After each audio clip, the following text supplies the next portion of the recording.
Hello lovely people, welcome back to my channel, or welcome to my channel if you've just joined us. My name is Nell, and in today's video we are going to be taking a little trip back in time to 19th century Edinburgh in Scotland.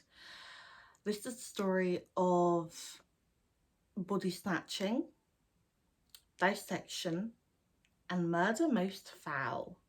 So, as always, grab a drink, dim the lights, and let's get into it.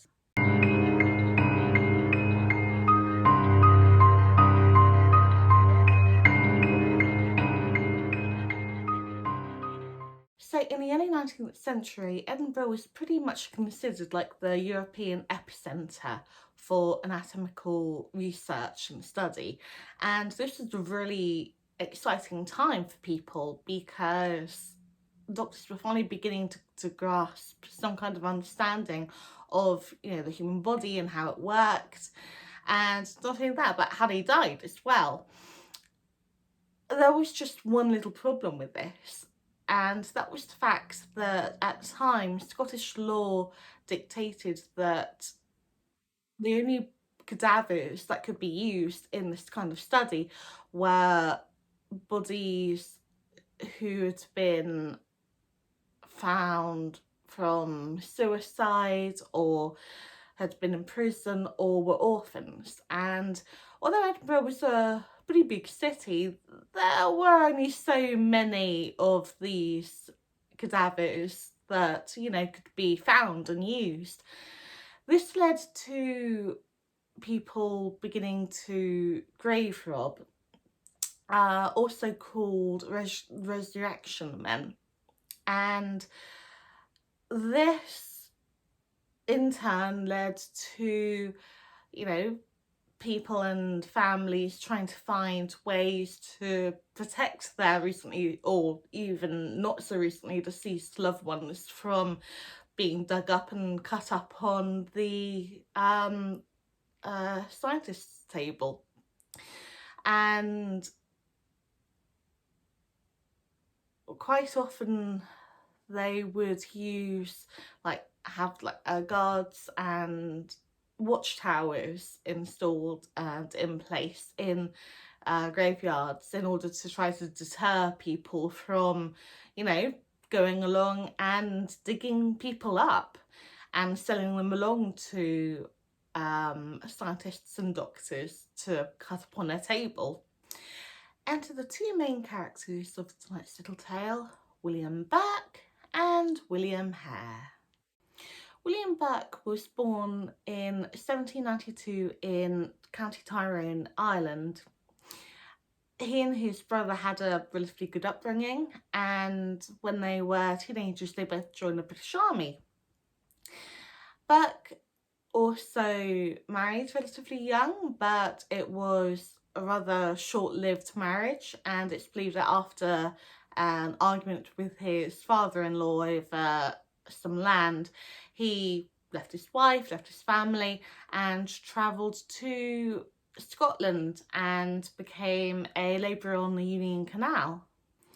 This is where he met and married his second wife, Helen MacDougall, and the pair ended up moving to Edinburgh in November of 1827.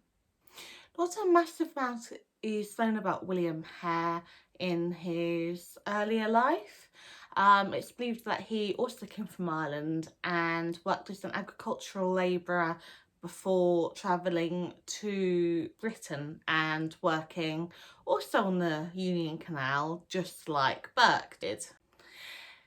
He moved to Edinburgh in the mid-1820s and became an assistant to a coalman. He took up lodging in Tannis Close and would meet Burke in 1827. The two of them would become fast friends, and it wouldn't be too long before their reign of terror would begin. On November 29th, 1827, a lodger by the name of Donald died of dropsy, and it would turn out that he actually owed back rent to Burke and Hare for the rent. because of this, and because they were concerned that, you know, they would lose money because of this, Burke and Hare decided, instead of, you know, contacting and going through the correct authorities, etc., they would simply sell the man's body and get a little bit of money as a reward. They took the body to the University of Edinburgh with the intention of seeing a Professor Monroe, but instead they got directed to Professor Robert Knox, who awarded them about £7 for the cadaver.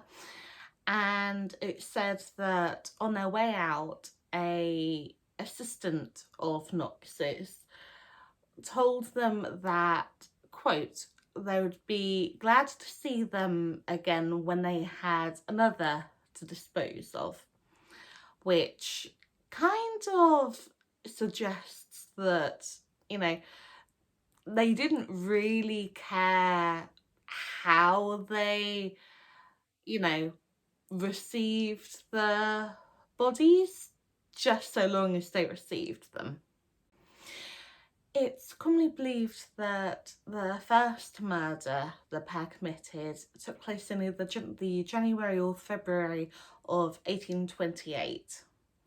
A lodger by the name of Joseph had developed a rather nasty fever and had grown delirious, and Hare and his wife kind of feared that this would be bad for business for them, because they thought, well, if someone is as sick as this in our home, no one else is going to want to lodge here, which means that we'll lose the money. So Hare kind of turned to Burke about this and basically said, you know, what do we do? And Burke then had the idea of simply helping Joseph along his way, shall we say. So the two of them ended up getting Joseph drunk on whiskey before suffocating him with a pillow. They then again took the body to Knox, who then paid them £10 this time. And the two would go on to kill at least 15 other people. Although they started off with suffocating via a pillow, first of all, they would then go on to simply begin suffocating their victims by hand, by holding their hands over their mouth and holding their nose, while the other simply held them down so as to restrict their movement. It said I'm never asked any questions about where these two gentlemen were getting all these incredibly fresh cadavers from. I believe that he did know exactly where they were getting them from. He just didn't particularly care. There's one example where a young man by the name of James Wilson, or otherwise known as Daft Jamie, turned up on his table, and his students kind of recognised the body. James Wilson was the young 18-year-old man who I believe had not only a club foot, so kind of struggled to get around easily, but it's also believed that he had some form of mental disability, earning the nickname Daft Jamie. And, you know, he was a pretty well-known character in the area. You know, people knew him, people recognised him. And when Knox's students began to kind of speak up and say, you know, oh, I think that's, you know, Darth Jamie, you know, that looks just like Darth Jamie, Knox kind of denied it all and, you know, oh, don't be ridiculous, there's no way it can be this young man you know about. Um, he then went on afterwards before the like main dissection of the body and the anatomy to remove Jamie's head and feet. Now, that just tells me that, you know, he knew exactly what Burke and Hare were up to, and, you know, like I said, didn't really care about how he got to the bodies, and knew full well that if Burke and Hare were ever implicated in the murders, then he'd quite possibly go down with them, which obviously he didn't want. Burke and Hare would continue their killing spree for about another year until they met their final victim on the 31st of October 1828. This woman's name was Margaret Doherty, and they lured her back to the house and got her drunk. And at the time there were two other lodgers staying there, which they kind of wanted out of the way so they could obviously do what they intended to do to her. And the other lodgers' names were Anne and James Gray, and they would later tell police that the last time they saw Margaret, Burke and Hare was about 9 o'clock that night, where they're all, you know, drinking and laughing and dancing and having a wonderful time.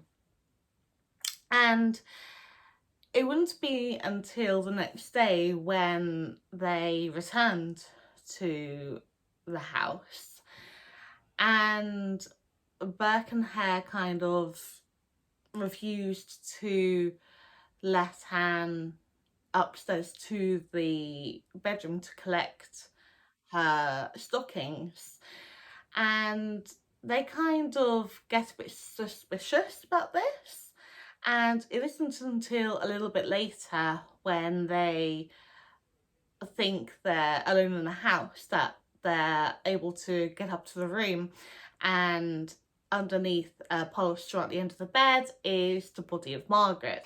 Of course, you know, James and Anna are absolutely horrified at this, and they're on their way to go and report it to the police when they meet Helen, and she tries to bribe them with £10 a week in order to stay quiet, and obviously they absolutely point blank refuse to like agree to this, and they kind of get past her and go and report it to the police. And of course, as they're doing this, Helen goes to Burke and Hare and tells them, you know, look, I think we've been rumbled, kind of thing. At which point then Burke and Hare kind of take the body and kind of hasten to the university to kind of get rid of it before the police come. So of course, by the time the police get to the house, the body is already long gone.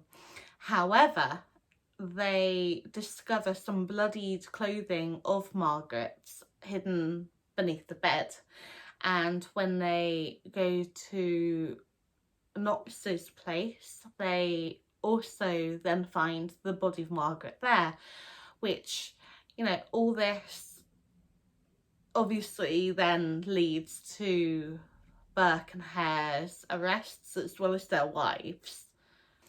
Now, naturally, Knox is also taken in for questioning about all this, but he claims that, as far as he was concerned, Burke and Hare simply purchased the bodies that they brought to him before they could be buried. So, you know, as far as he was concerned, he was absolutely innocent of anything. He didn't know anything about, you know, any kind of murder, sir.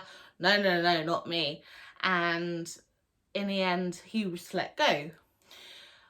On the 1st of December, William Hare was offered immunity from prosecution if he was willing to make a full confession about the murder of Margaret and any other possible murders that had taken place by his and Burke's hands. And obviously he took it and, you know, kind of threw Burke under the bus and basically said, you know, oh yeah, it was all his idea. I was simply, you know, kind of following his instructions. I didn't have a choice, kind of thing.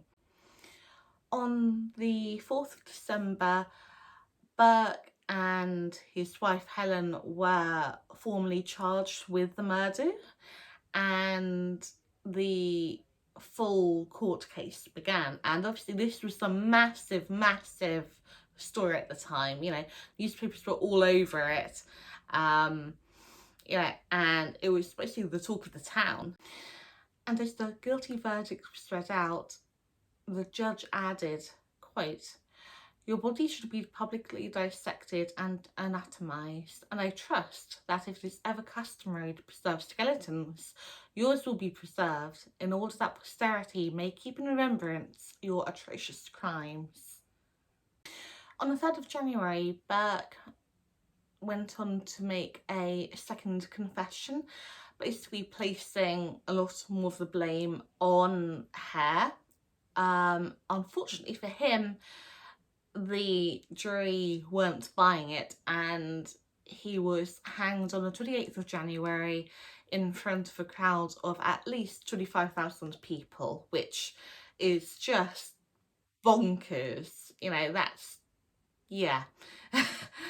I can't even begin to imagine a crowd that size and the noise and just, wow. It's incredible. True to the judge's sentencing, Burke was publicly dissected on the 1st of February by Professor Monroe, which, if you remember from the beginning of the story, was actually the professor which they had intended to give the first body to start with, which I think is just kind of perfect, like, poetic justice. You know, these two men murdered and bought the bodies of their victims to be cut up and dissected and all that, and one of them ended up on the dissection table himself. It's just, yeah, it's perfect, I think. Absolutely perfect. Yeah. And during this public dissection, Professor Monroe took his quill pen, dipped it in the blood of Burke and wrote, "This is written in the blood of William Burke, who was hanged at Edinburgh. This blood was taken from his head." But skeleton was later given to the Anatomical Museum of the Edinburgh Medical School, where I do believe it can still be seen to this day. His death mask and a book that's apparently bound in his tanned skin can also be seen, and that's at the Surgeons Hall Museum, which, gory as anything, you know, to be fair, but fair play. I mean, it's absolutely, like the judge said, a profound reminder of the hideous crimes that these men committed against innocent people. It's sort of unknown what happened to Hare and Harrenberg's wives after the trial and execution. It's believed that the women returned to Ireland afterwards, and Hare fled to England, away from a furious mob who recognised him on his escape, even with the disguise that he had apparently put on. But other than that, no one really knows what happened to any of them, and they kind of disappeared into their folded history, and that was it really.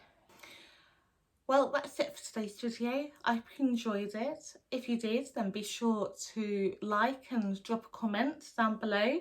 And if you really enjoyed it, then be sure you subscribe and hit the notification bell so you don't miss out when I upload. Until then, stay safe and sweet dreams.